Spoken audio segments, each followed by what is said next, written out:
Welcome to episode 24 of the Empowering Ability Podcast. Welcome to the Empowering Ability Podcast, where we get you and your loved ones impacted by disability the information needed to live a full and meaningful life. Now here's your host, Eric Gall. Hey friends, welcome back to the podcast. Thanks for joining today.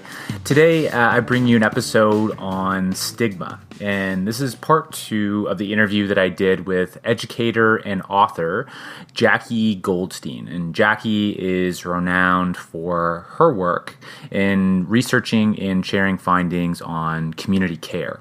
And on this podcast, Jackie shares a lot of the research done by Patrick Corrigan, again, another American who is an author and researcher on stigma and specifically around mental illness. And there's a lot of ties between mental illness and disabilities. So I think that there's some great information in this podcast. When speaking with families, one of the biggest dreams and desires, and also with individuals, one of the biggest dreams and desires that they have is to be accepted in our world. And this podcast gives us some tools, or gives us some weapons, as Jackie calls them, to start to break down those stigmas and societal barriers that exist for people with mental illness and disability. So I think you're really going to enjoy this podcast. Here we go. Here's Jackie. So there's a chapter in the book which is titled Silencing the Voice of Stigma. Could you talk a little bit about stigma and how we can start to change the conversation or start to change that societal perception? Stigma can be fought, addressed in several different ways. And Patrick Corrigan has done a lot of work on stigma. Okay. Stigmas develop out of stereotypes. A stereotype is the seed that plants the tree of stigma, okay? Mm-hmm. So we think of mental illness, and what do we think of? We think, for a lot of people, it makes them afraid. This volunteer that was being trained, what if they call me too much? They think of somebody with mental illness as someone that's going to be a problem to take care of. Okay, we got that established? Mm-hmm. So what Corrigan wanted to do is there are 3 approaches to stigma that we can take, whether it has to do with any stigmatized group. And we all develop stereotypes about the color of someone's skin, about someone's age, about someone's country of origin now is a big deal. So we develop those, and the danger of stigma is we take limited information and we apply it to an entire group. And that group, in addition to the common factor of whatever has stigmatized them, that group's going to be different. So Corrigan took the 3 approaches that we have to stigma, and in a scientific experiment manner where you have control of certain variables, and then you can produce different levels of another variable. He investigated the effect of 3 common weapons against stigma. One of them was it would be demonstrating, it would be making people aware of it, right? Going out in the streets with signs, and we're seeing a lot of that right now. They're trying to break down certain stigmas and so on. And so that is one way. If you write a letter to the editor and you say how bad the mental health services in your community are, and everybody needs to be aware of that, or if you engage in a march about anything, that's protest, okay? So he wanted to see how much good protest did. Another thing that we look to try to dilute stigma is education. And so in the case of mental illness, the approach would be, if people understand that mental illness can be an illness like any illness, that it is, it's treatable, it is, treatable would be the best thing, but that if they understand that mental illness just isn't weird behavior, okay, that would be the second way. The third way would be integration, where you have people who are where you have people with mental illness or with black skin or who are Muslim where you have an opportunity for community members to get to know that group through contact with them, okay? Well, he did a controlled study, and it was at 2 levels. And what he found was, and I described the study in the book, so if you want to relate more principles, you're better off to go to the book. But what he found was that he did the research in 2 stages. And in the first stage, people were exposed to protest. The subjects were exposed to protest, the subjects being a randomly chosen group of citizens. They were exposed to protest. They were also exposed to education, where someone with mental illness taught them about mental illness. And they were also exposed to contact. And I think that the contact came about because some of the education came from someone with mental illness and some came with someone without. Okay, that was the first stage. And then he had a survey to measure the degree of the effect that those 3 different approaches had on people's stigma.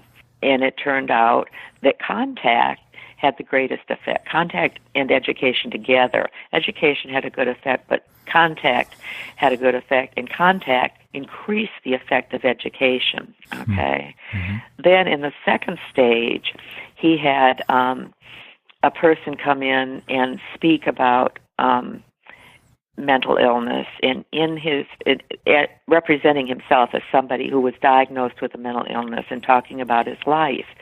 And in his talk, he would include things about his life, like what kind of work he did, just normal things that we would share about our lives. But in some cases, they interjected things, and this was a scripted presentation about my grandfather was George Washington, or something that would not be indicative of a normal life. Okay, got that setting? This is stage 2. Yep.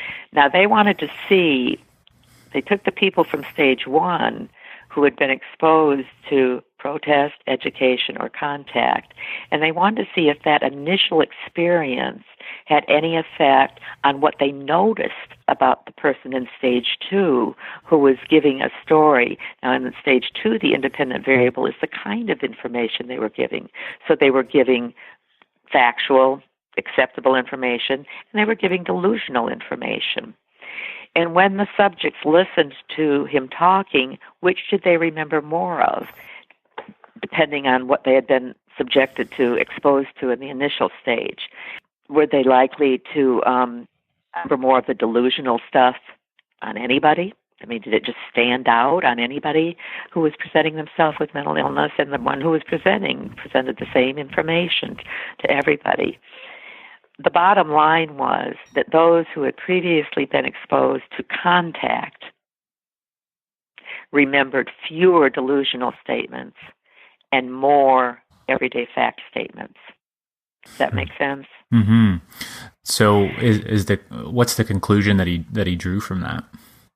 Well, the conclusion that he drew is that we need to, which we could learn from Giel, we can learn from a lot of places, is that you can have a great thing that looks good on paper, but if it doesn't allow the community to have any contact with the person, it's not going to be that good. And Corrigan has taken it one step further. I met with Corrigan in Chicago one time, and he did not share with me at that time that he had a diagnosis of a mental illness.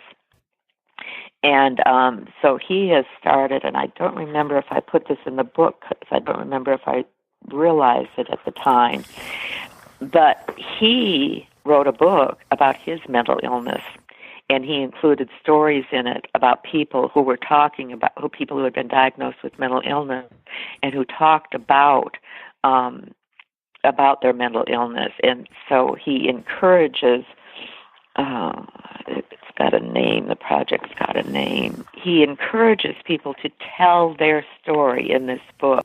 And I learned about this later, and I have his book, and I don't know if I learned it in time to include it in my book.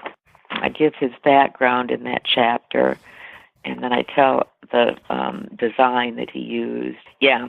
Recently, Dr. Corrigan encouraged those who live with the challenges of mental disorder to consider sharing their story by, quote, coming out proud.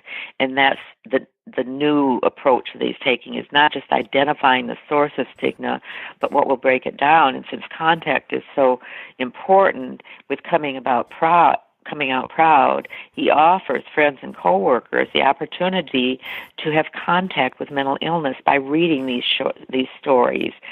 He published a book in 2015, Coming Out Proud to Erase the Stigma of Mental Illness, Stories and Essays of Solidarity. Well, there's all kinds of ways that we can get contact. They are there's been an effort on TV that a certain kind of award is given to shows that do a more hopeful presentation of mental illness. And I talk about Anderson. What's Anderson's first name? Cooper Anderson. Mm-hmm. Yeah, Anderson Cooper. Yeah, and he did an experiment, not an experiment, but really a demonstration. And a person who is actually a psychiatrist and has a diagnosis of mental illness wanted him to experience what it's like to hear voices. And I've had people do something similar in my classroom. And so he had on earphones and he heard the voices, and then he was asked to do certain chores, and he said how the voices were so real that they got in the way of him solving problems and so on. And I state in the book that kind of thing is useful, but it depends on, if you're sitting watching TV, how is that story going to affect you? The purpose of it was to have people understand, kind of education of what it's like to hear voices. But also, it could be people who heard about, hearing voices. Then when Cooper reports how terrible it was, that just reinforces their stereotype. Yeah, it's interesting. It's the thin ice that you're walking on. And, one variable is what resources a community has. Another variable is what are the needs of the person with the diagnosis. And the third variable, what are the biases? What is the past experience of the person who is dealing with the boarders, with the patients, and so on? And so education does give you some kind of experience, but actually interacting. And I talked about when I was heading Comp here in Birmingham, and we collaborated with Habitat for Humanity, and we built a habitat house. And the theme, if you have a theme for a habitat house, it's going to get more publicity. And so the theme of ours, that it was primarily built by people who in some way were affected by mental illness. It could be someone who had a diagnosis, it could be a family member, it could be a clinician, it could be a student. Well, the neat thing about it, when I would go to the site, I didn't know who was who. I didn't know who had a diagnosis of mental illness and who was a clinician and who was a family member. When you're all doing the same thing, hammering nails into a house for somebody else, and the Habitat chose a family to live in that house that actually had a physical disability. The father of the family had cerebral palsy. So, that was, it was kind of like the coming out proud thing. And, being open with your disability. And when there's a stigma associated with something, people are hesitant to be open. Right. And what I'm taking away that's coming through really strong for me, Jackie, and likely our listeners, is that you really need to have that contact piece. And it also highlights the importance of sharing our stories to start to change the societal perceptions and to remove that stigma. So I just have one last question here for you, and it's a short one. So if you had a billboard that the whole world would see, what would you put on that billboard? Goodness gracious. As you can tell, I'm not good on slogans. Something that would emphasize the importance of recognizing our abilities in addition to our disabilities. Our disabilities, and we all have some to a certain degree, our disabilities must be considered, but we cannot overlook our abilities, because it's the abilities that allow us to have contact with other people. It's the abilities that allow us to feel like meaningful members of the community. So something along those lines. I'd need somebody who is better at one-liners than I am. But I think that's a very important thing. And back to my beginning, communities have different resources, patients have different needs, and so on. What we need to do in order to identify the resources and the needs and so on is we have to not just identify the disabilities, not just the lack of transportation or the inability to go out in the sun, but what are the positive things, not against, with. I love that, Jackie. And that's a great note to wrap up the podcast here. So super grateful for you creating the time to chat with me today. And I think everybody's going to get a lot of value to this. So thank you very much. I hope that you got a ton of value out of that clip with Jackie Goldstein talking about stigma and stigma on people with mental illness and disabilities. What I really got out of it is we need to share our stories, whether that's in the form of a blog post or in writing a storybook or doing a short video. And we need to share our stories to educate people, to help them understand our lived experiences, our experiences as someone with a disability, or our experience as a family member of someone that has a disability. And it's so important. And even to go as far as to say that we're not creating any change by just sitting in our basements. We're not changing anybody's perceptions or anybody's mind if we're just hiding from society. In fact, we're just reinforcing that we're different and that we're hiding something. And that just further stokes this fear that other people have about disability or differences. And David Roche and I talk a little bit about this in our podcast about people being scared of other people that are different. And we need to create that common understanding. We need to share our stories. We need to share our lived experiences with others. We need to make contact and show other people that we can contribute and we are valuable members of society. And that's just really something that's hit home for me.